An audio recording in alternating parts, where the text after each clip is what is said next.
అందరికీ నమస్కారం. మైథాలజీ మాయాజాలానికి స్వాగతం. ఈరోజు మనం అయ్యప్ప స్వామి కథ గురించి తెలుసుకుందాం. అయ్యప్ప స్వామి కథ అద్వితీయమైన దివ్యగాథ. ఇది ధర్మం, భక్తి మరియు దుష్ట శక్తులపై సత్ప్రవర్తన గెలిచిన ఆధ్యాత్మిక కథ. పూర్వం మహిషి అనే రాక్షసి దుష్ట శక్తులతో ప్రపంచాన్ని భయపెడుతూ ఉంటే బ్రహ్మదేవుడు ఇచ్చిన వరం వల్ల ఆమెను ఓడించడం అసాధ్యమైంది. ఆమెను ఓడించగల శక్తి విష్ణువు మరియు శివుడి కలయికతో పుట్టిన కుమారుడికే ఉంది.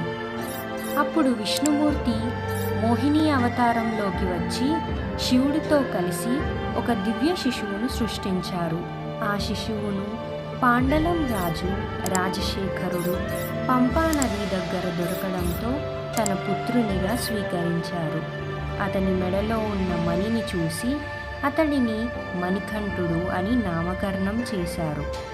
పాండలం రాజ్యంలోని యువరాజు అయ్యప్ప చిన్నతనంలోనే ధైర్యం, తెలివితేటలతో ప్రసిద్ధుడయ్యాడు. ఇతడు ధనుర్విద్య, ఖడ్గ విద్యల్లో ప్రావీణ్యం సంపాదించాడు. తండ్రి మీద విశ్వాసం, ప్రజల పట్ల ప్రేమతో రాజ్యంలో అందరి మన్ననల్ని పొందాడు. ఇది చూసి కొంతమంది ఈర్ష్యపడి ఆయనను తీసివేయాలని కుట్రలు పన్నడం మొదలుపెట్టారు. ఒకరోజు అయ్యప్ప తన దైవ కర్తవ్యాన్ని నెరవేర్చడానికి అడవిలోకి వెళ్ళాడు. అక్కడ మహిషి అనే రాక్షసి ఆయన్ను ఎదుర్కొంది. ఇద్దరి మధ్య తీవ్ర యుద్ధం జరిగింది. అయ్యప్ప తన ధైర్యంతో, దివ్యశక్తితో మహిషిని ఓడించి ఆమెకు విముక్తి కలిగించాడు. మహిషి తన పాపాల పశ్చాత్తాపంతో ఆత్మశాంతి పొందింది. రాజు వద్ద పనిచేసే ఒక మంత్రి అయ్యప్పను ఇబ్బందుల్లో పడేయాలని ప్రయత్నించి మహారాణికి పులిపాలు తీసుకురమ్మని యువరాజును అడవిలోకి పంపాడు. అయ్యప్ప తన ధైర్యంతో అడవిలోకి వెళ్ళి పులులపై ఆధిపత్యం ప్రదర్శించాడు. ఒక పులి మీద స్వారీ చేస్తూ దాని పిల్లలతో రాజ్యంలోకి తిరిగి వచ్చాడు.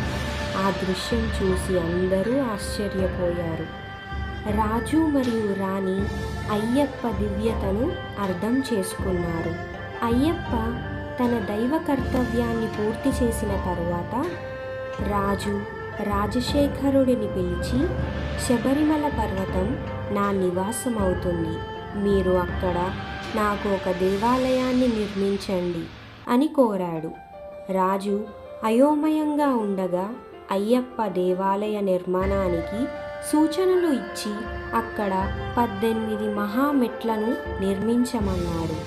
దేవాలయం పూర్తయిన తరువాత అయ్యప్ప ఆ 18 మెట్లను ఎక్కి దైవ రూపంలోకి మారిపోయాడు.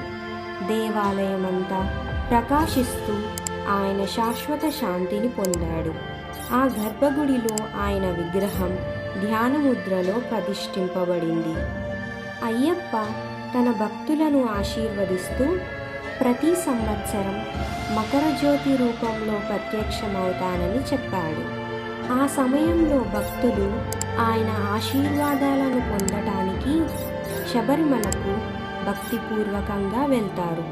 అయ్యప్ప భక్తులు ఆయన చెప్పినట్లు 41 రోజుల వ్రతం పాటించి మలైమడల ద్వారా శబరిమల దేవాలయానికి చేరుకుంటారు. స్వామియే శరణమయ్యప్ప అంటూ సమత భావంతో శ్రద్ధగా దేవాలయాన్ని దర్శిస్తారు. ఈ కథ దైవత్వం, ధర్మం మరియు భక్తికి ఒక మహోన్నతమైన సందేశాన్ని అందిస్తుంది. ఇప్పటి వరకు ఈ వీడియో చూసినందుకు ధన్యవాదాలు.